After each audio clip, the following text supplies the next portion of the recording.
Hello and good morning and welcome to Labour Social. I'm Graham Hughes. This is Morning Brew, where we just dissect what's been going on over the last day. And good news. Good news all around, I think. It is Friday, the 20th of October, 2023. Hello to everyone in the chat. Yes, there was a by-election. There was a Did you know there was a by-election last night? I woke up at 4. Set my clock for 4 because I was told that we were going to find out at 4 o'clock. We actually found out at about 22 minutes past 3. So, first thing I saw was that Labour had won 2 absolutely stonking victories in mid-Bedfordshire and Tamworth. Absolutely off the charts, turning over huge Tory majorities. I read somewhere that mid-Beds was the 13th safest Tory seat in the country, and it is no longer a Tory seat. So, excuse me while I'm a little bit, I may be a little bit more jubilant than normal this morning with these results here. I mean, look at this. I mean, just look at it. It's wonderful and incredible and awesome all at the same time. We've got Labour in Tamworth. There's 22 points added to their previous score in 2019. The Tories losing 25.7 points in Tamworth and 28.6 points in mid-Beds. My God, that is catastrophic. That is. Can you hear that? Can you hear that? It's playing that is that the last post for the Tory party? If these results were replicated across the country, we would see a Tory minority of less than 30. 30. I know, we've got a long way to go to the election. Yes, don't count your chickens and all that, but just give me this, okay? Just give me this. If these results were replicated, the Lib Dems would be the official opposition. The Liberal Democrats would be the official opposition. The Tories would be down to under 30 seats. And looking at the demographic breakdown, it is quite clear that most Tory voters just didn't go out and vote, which is what we want. We want them to not go out and vote. One of my friends this morning on one of my chats pointed out that the Tory voters are behaving very much like used car people who have been ripped off with double glazing. You know, they go very quiet and just don't want to talk about it because it's too embarrassing. It's too embarrassing to their core that they were absolutely ripped off by these absolute charlatans. And don't forget as well, factors in this, the MPs that were on the way out were Nadine Dorries, who apparently was never, ever in her constituency seat in mid-bed. She was too busy partying and doing coke, probably, allegedly, with Boris Johnson, her Bessie mate, who's she's so far up, she needs her little light on her phone to see the way. In Tamworth, the Tory MP there was Chris Pincher, who actually inadvertently brought about the downfall of Boris Johnson and Boris Johnson's defence of Chris Pincher and his promotion to minister, knowing what he'd been up to. Was too much even for this squalid, decrepit, ailing Tory party that is just crying out to be put out of its misery. So, it does very much seem that the earlier by-elections this year, particularly the one in Uxbridge, the old Boris Johnson's constituency, was, as Professor Curtis called it today, a mirage. And I think he's right on that. And it was partly down to the anti-ULEZ nonsense, which has now simmered down. You hardly hear anything about it now because, who cares? Seriously, no one cares. It came in and people were like, oh, this is awful. This is the worst thing that's ever happened to me. And then it actually happened and they were like, oh, it's not too bad because it only affects a tiny number of cars.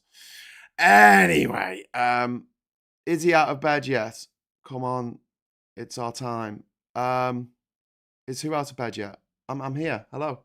So, you're freaking me out. You make me think that I'm not actually going out live, but I think I am because I've got a second I've got my laptop, you see, which is not connected to my makeup because I've done this before where I've done it with Phil actually when I said, "Yep, you ready? You're on." And he's nattered away for 5 minutes, and I go, "Oh, you're not going out." So I always have like another device that actually has YouTube on it to make sure that I'm going out to. Anyway, there's more actually incredible news as well, which came out yesterday, which I mentioned in my moment of truth yesterday. If you watched that, Sidney Powell. The Kraken, as in unleash the Kraken. This was a lawyer for Donald Trump during his attempt to overthrow the results of the 2020 election. She flipped. She flipped like a goddamn pancake, man. The International House of Pancakes. Flipping to lot. That doesn't make any sense. I won't say that again. Mixing me metaphors there. Anyway, she flipped and pled guilty to 6 charges, 6 misdemeanors, which meant that she got to avoid a custodial jail sentence. She has a 6-year suspended sentence. She's on probation, essentially. She's on probation, probation service. Something like that. Anyway, she can't rob a Twix from the corner shop or she'll go to jail for 6 years. That's basically where she's at the moment. And as part of her plea deal, she has to testify against Trump and all of his co-defenders in the Georgia RICO case, the racketeering case. This is where Trump rang up, well, not only interfered with the election, got his minions to go and do things with polling boxes and things, but he rang up the governor of Georgia and asked for exactly, 11,780 votes, like the exact number he needed to win in Georgia, which is slightly illegal. It's slightly illegal. You're not supposed to do that. Anyway, so that's Trump. F-U-C-K. All good. So party with Labour Social. Thanks, Reagan Elite. Sidney Powell should go to jail for the cardigan that she wore. Yes, the fashion police. There is a video game. I can't remember what it's called, but it's really fun. And basically, it's an indie game. And you play like the fashion police. And you see people wearing rubbish clothes. And you have to you have these guns that shoot really good clothes onto them. It's a game. Yeah. Anyway, I'm not probably the best person to talk about decent clothing. The model Graham mentions would give Lib Dems over 100 seats, twice as many as available to the SNP, who are likely to lose seats. Yeah, that's very true. The SNP have just I mean, it's sabotage themselves essentially in Scotland, and they promised something that they couldn't deliver. And unfortunately, look, my heart is with the Scottish people on this because I feel very much that they were dragged out of the EU against their will, and I feel that's wrong. I feel that's really, really wrong. However, it looks like most votes for unionists, people who want to remain part of the UK in Scotland, are going to go to Labour in the upcoming election. We will see. We will see. We're not counting any chickens here because, they haven't come home to roost yet. But, oh my God, that result last night, it's groundbreaking. I mean, these are some of the biggest swings we've ever seen in British political history. I mean, it was really, between the Tories and Labour anyway. It's actually absolutely catastrophic for the Conservatives. And yet, they have one of their MPs, I think it might be like Andrew Barry or someone, I forgot his name, and he was on Sky News going, well, you see, people support us. They just couldn't be bothered getting out of bed and supporting us. I'm like, okay, yeah, people support your policies. I like to see this as a warning against any political party in the United Kingdom who decides to go full fash in their agenda. That absolutely 100%. We're just here to make everyone's lives a bloody misery. And it might play well with their base, but as with the Labour Party, has the Labour Party found out to its chagrin in 2017 and 2019, your base don't win elections, man. So yeah, thoughts and prayers this morning for Owen Jones. Oh my God, poor lad, must be crying into his Cocoa Pops. Phil says £5. Oh, thank you very much, Phil, for the super chat. Anyone else wants to give a super chat? You're very welcome to do so, because these videos don't get monetized. So it's the only way we can make money on these videos. No humility whatsoever from the Tories, just counting sour grapes. We now have to put up with months of a dead duck government. I know, yeah. I was going to come on to that. Thanks, Phil. Thanks for bringing down the mood, man. Yeah, we do have to put up with these clowns for another year, maybe. Yeah, maybe a year. Maybe not a year. Maybe 7 months. Maybe 7 months, because it might be May. It might be May. May. Does May sound all right? We'll do it in May. Please, let's do it in May. We've got to have a general election. We've got to have a general election as soon as possible, because these are a lame duck government now. There's no way that they can enact any major policy over the next few months. They just don't have time. And the House of Lords will hopefully do its job and just hold it all up. So if they try and pull us out of the European Human Rights Convention, yeah, okay, it's not going to happen. Fingers crossed.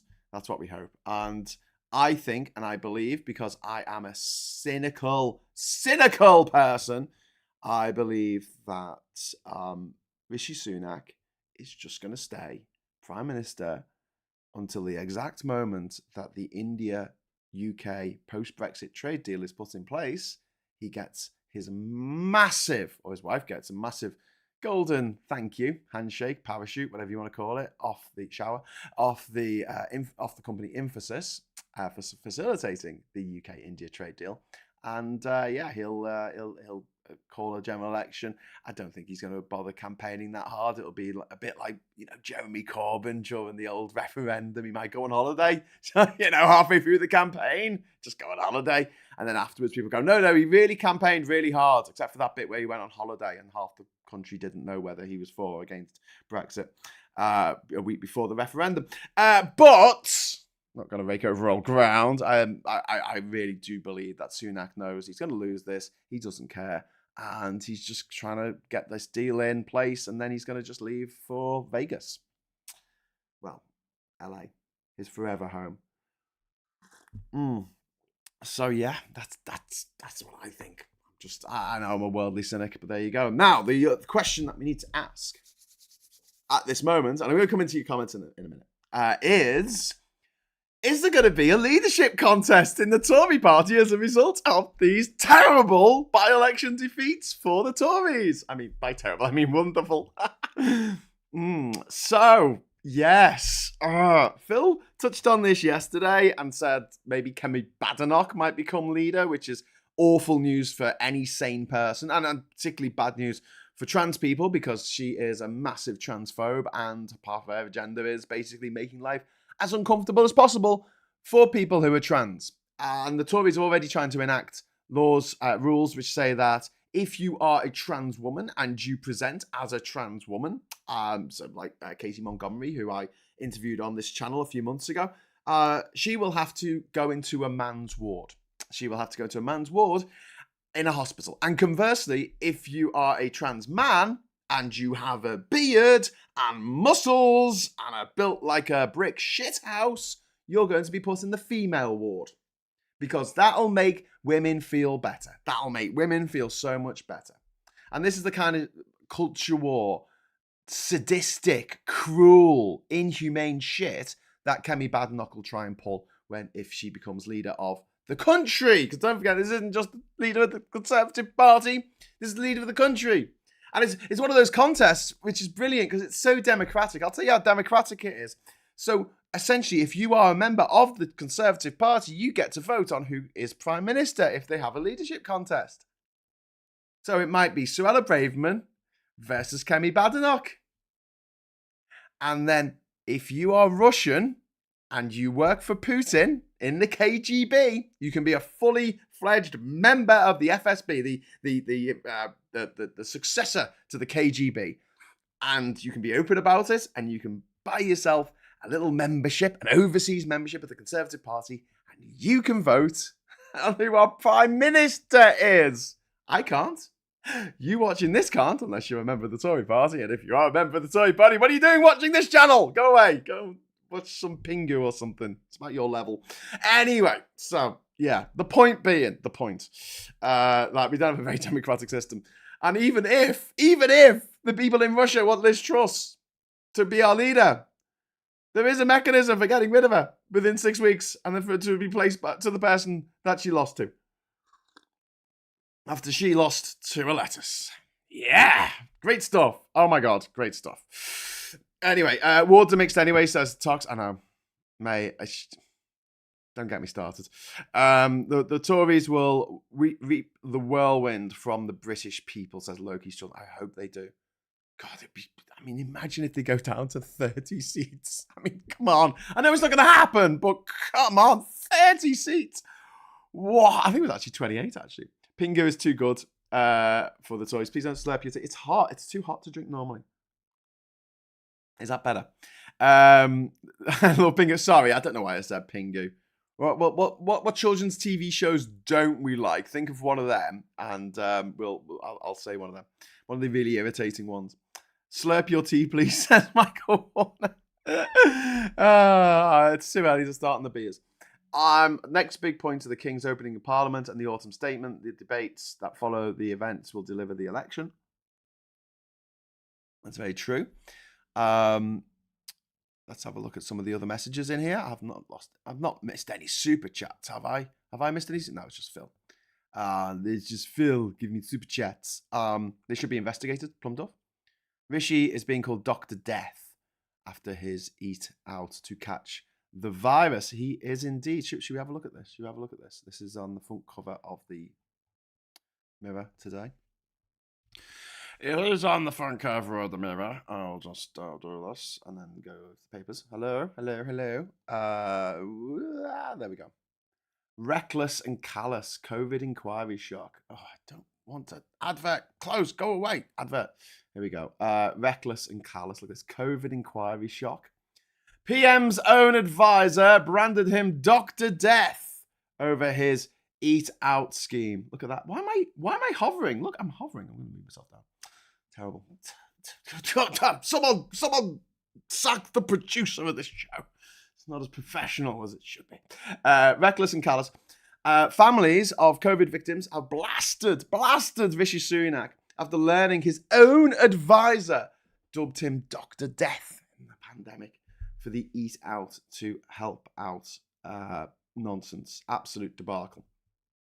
Some more really interesting stuff coming out of the COVID inquiry. Ongoing. I've actually got written on my little pad here in capitals Dr. Death vid, because I was going to do a whole video about that. What's been coming out in the COVID inquiry, which has been a little bit subsumed because of all the stuff that's going on, obviously, elsewhere in the world, particularly in Gaza and Israel. So, we try and get the news out where we can, but the Tories, they say, well, the expression is that it was a Labour staffer, actually, on September the 12th, I think, 2001, and she said that today would be a good day to bury bad news. I mean, maybe she said it on September the 11th, I don't know. But she said the thing that you're not supposed to say out loud. But the Tories would like to get any kind of bad information out over these next couple of weeks because the focus of the news agenda will be very much continuously on Gaza and Israel. Quite rightly, it should be on that, but also I don't want the Tories to be able to slip things through the net while people are distracted. Anyway. Sorry, I meant Graham. What did you mean, Copperbird? I didn't see your first note. Clanger's my favourite. Oh, I love clangers.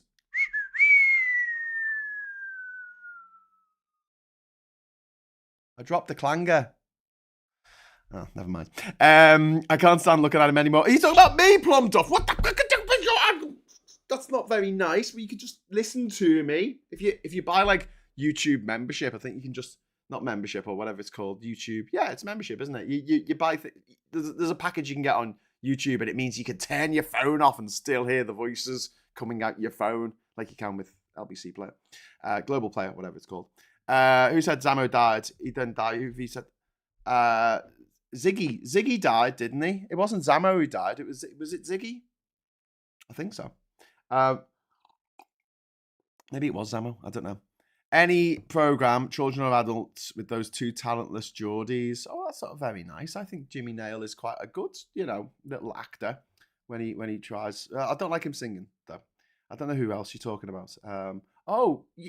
Are you talking about the Pet Shop Boys? Take that back. That's fighting talk where I come from. Two talentless Geordies. I'll be round your place for handbags at dawn. We watch Bluey in our house. Bluey is awesome. Bluey is one of the best children's TV programs for a very long time. Very, very long time. It's one of those kids programs that is satisfying to watch as an adult as well. Whereas, and also really good tips on how to be a parent. Yeah, that's what I'm going to say about Bluey. Really good. I like Bluey. Bluey wins. Didn't Ziggy play guitar? He did. Strumming good with Weird and Ghoulie. And the Spiders from Mars, apparently. Danny Kendall dies. Not Zamo. That's him. Danny Kendall. Sorry, we're talking about Grange Hill. Why are we talking about Grange Hill? We're talking about this by-election defeat. This Tory by-election defeat.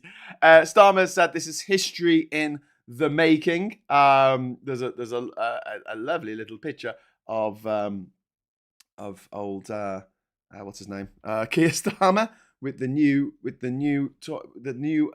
MP for Mid Bedfordshire. I think this is the Mid Bedfordshire guy. I will bring it up on the screen for you because I'm nice like that. Hang on, where's the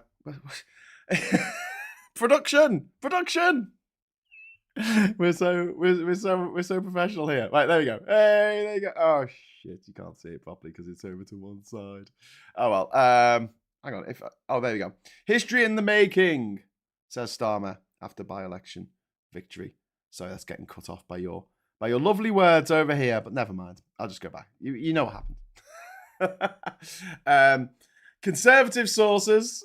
Oh, this is beautiful, man. I'll bring it up again. Here we go. You can see it yourself. Conservative sources predict electoral Armageddon. Oh, historically bad results for the governing Conservatives. They suggest the party is heading for a heavy defeat or electoral Armageddon, as one senior Conservative put it, at the next general election during the next 12 months. I was like, can we just have this moment? I mean, the news has been so shit for so long. It's been again and again, the bad guys getting away with it. It's like the end of Chinatown again and again and again every day. And today, finally, it feels like maybe with Trump facing charges in Georgia, which will result in a custodial sentence that he and his cronies cannot overturn.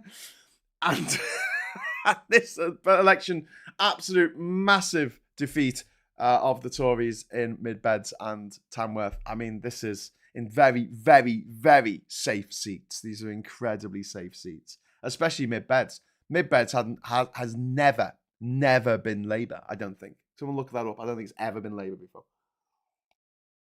Tamworth went Labour in 1996. I think. Was it 96 or 97?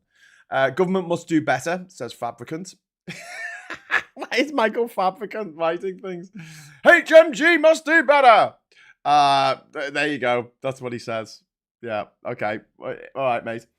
Truss and Johnson legacy to blame, says Tory chairman. Do you not think it might also be the fact that you spent your Conservative Party conference just behaving like a bunch of orangutans? No, that's been on orangutans. Deranged chimpanzees in the zoo screaming about, you've got to get up and fight, saying it like 15 times. 15 times Penny Mordaunt said that. You got to stand up and fight. You got to stand up and fight. You got to, because you stand up, other people will stand up and fight, and they will fight. And it was just like, oh God, what is she doing? I think that may have put people off. Do you think people are like, I don't fancy a fight today, mate, so I was just going to vote. But if you say I've got to stand up and fight, I just, I've got some Pop-Tarts in the toaster. Thank you very much to Cromask for the €5 super chat. Thank you very much. For what it's worth, a suspended sentence means you will go to jail. You just have to do it later. Probation means you're on a hair trigger. That's what Powell got. Yes. Sorry. Honestly, I realized that when I said that she got a suspended sentence, and I thought, no, it's not. It's slightly different. It's probation. Yes, but thank you for sorting out that bit of legalese. Let this result persuade others to vote for us, says Starmer. Starmer says history in the making. These are two very, very important victories for us. Each of these results is extraordinary. It's history in the making. And I think that it reflects the fact that we are a changed Labour Party and we are putting a positive case for change to the country after 13 years of failure and decline under this Conservative government. I think people are looking for change. I don't think he quite delivered it in that way, but, I would have. Go freak everyone out. We're taking the victory humbly, says Sarah. Well, I'm not. I don't care. just, I'm just taking this win while we can get it. No one in mid-bed will ever take Labour for granted again. There you go. I don't really understand that sentiment, to be honest with you. When did people in mid-beds who traditionally voted Conservative ever take Labour for granted? They took the Tories for granted. Here we go. If you just joined us, been a busy night and morning with Labour seizing two very safe Conservative seats in by-elections in mid-Bedfordshire and Tamworth. Here's the latest. Big wins, outstanding night for Labour, blah, blah, blah. Here we go. Nadine Dorries won by 24,000 votes just 4 years ago, and Labour's never won it. The Tories have held it for more than 90 years. That's brilliant. Oh, my God. So, basically, David Attenborough was 7. He was 7. He's 7 when... Last time anyone else held this seat. The result in Tamworth, meanwhile, that triggered after Chris Pinch resigned, saw Labour Sarah Edwards overturn a majority of 19,634. It's the second biggest swing from the Conservatives to Labour since World War II. Woohoo! This is awesome. This is just awesome news. Tories fight for the right to party. Indeed. Has Sunak tweeted? No, I don't know. I can't get onto Twitter. So basically, Twitter's decided in its infinite wisdom, because it's infinite and wisdom, and its wisdom is infinite. I need to authenticate my devices before I log in now, and I just can't be arsed. I know I've got the authenticator. I could do it. It's not like I'm in that loop where you've given them a telephone number and they don't want to text you anymore because text costs money. But I've just got no. I just don't want to. I just have no desire to go on Twitter knowing that 99% of the stuff that you read on Twitter today is bullshit. It's misinformation. They've taken the gold tick off the New York Times. I mean, and yet they've given all these verified accounts to people who are just spreading nonsense, and it's just become a horrible hate troll through a hate site. I hate it. It's worked. Whatever madness you were planning, Elon, it's worked. I've left. I've gone, and I'm over on Threads now. So you go to threads.net/@GrahamDavidHughes. Okay, Graham David Hughes, same as my website, grahamdavidhughes.com. You can go over there and you can follow me, and I'll follow you. You follow me, I'll follow you. You follow me, and I'll follow. But Threads is much nicer, and I get replies off like famousy people, like people who are kind of famous, like people whose books I've read and stuff like that. It's really cool. It's a great little community. I've not had to block anyone yet, which is good. Bad Bone says, I can tell you Sunak's tweet ahead of time. Something party have changed. Something Corbyn. Well, that's it. I mean, you know, the Tory vote collapsed in 2019. Down to something like 8% in the EU elections in 2019. And this is what's important. You have to remember, it's not enough for the Tories to be incredibly unpopular. Labour needs to not be a threat. That's all of what Keir Starmer's done. And, you know, I've been critical in the past of some of the policy decisions that Labour have made, to put forward, and if they become government.